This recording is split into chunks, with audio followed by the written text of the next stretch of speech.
السلام علیکم ورحمت الله وبرکاته. زما مسلمانانو سامعینو ناظرینو، په ننني پروګرام کې ما تاسو ته یو بله وظیفه راوړې ده چې خاص کر د دې وظیفې تعلق د هغه میندو خویندو سره دی چې کومې شادي شده دي او د هغې نه خاوندان ناراضه دي، خاوندان ترې خفه دي، پریشانه دي، یا په معمولي خبرو باندې خاوند سره جنګ جګړه راځي او خاوند یې خفه کېږي، یا د کومو میندو خویندو خاوندان چې بهر دي، د کور نه بهر دي او دغه میندو خویندو سره خپل خاوندان تعلق نه ساتي، یا بار ملکونو کې دي، مسافر دي، په ټلیفون خپلې ښځې سره خپلې بیبي سره رابطه نه کوي، یا نور داسې معاملات ګډوډ دي. نو د هغې دپاره ننني پروګرام کې زه تاسو ته یو وظیفه ښیم چې دا وظیفه زموږ دغه خوراکی کوي. الله تعالی به د دې خاوند دې سره راضي کوي، الله به دا خاوند دې سره خوشحالۍ او دا خاوند ورسره مینه محبت پیدا کېږي. وظیفه څه شی ده؟ وظیفه دا به د ماسخوتن لمونځ نه پس به 11 دانې مرچ راوالي،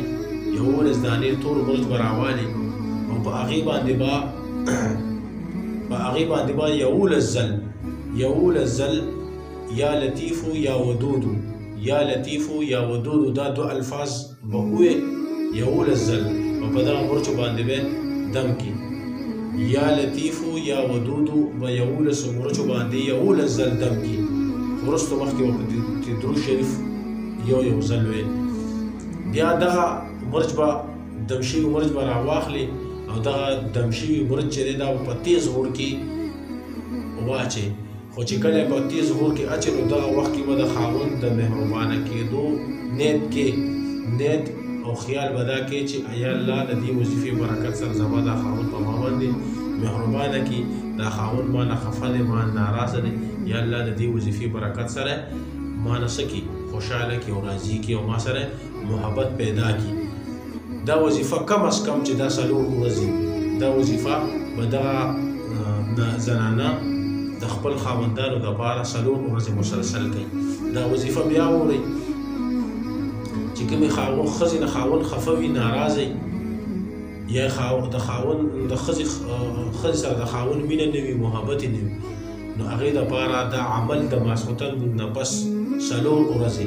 د ماسخوتن نه پس 4 ورځې دی.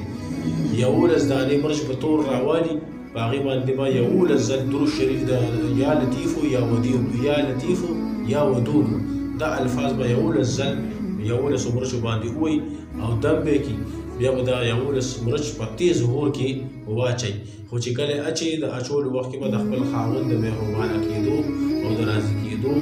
نیت کوي چې یا الله د دې وظیفې برکت سره او دې عمل برکت سره زما دا خاوند ما نه راضي کړي او ما نه خوشحاله کړي او ما سره محبت پیدا کړي. زما دا ویډیو مخکې شیر کړئ چې ټولو مسلمانانو ته ورسي او ټول مسلمانان د دې نه فایده واخلي. و آخر دعوانا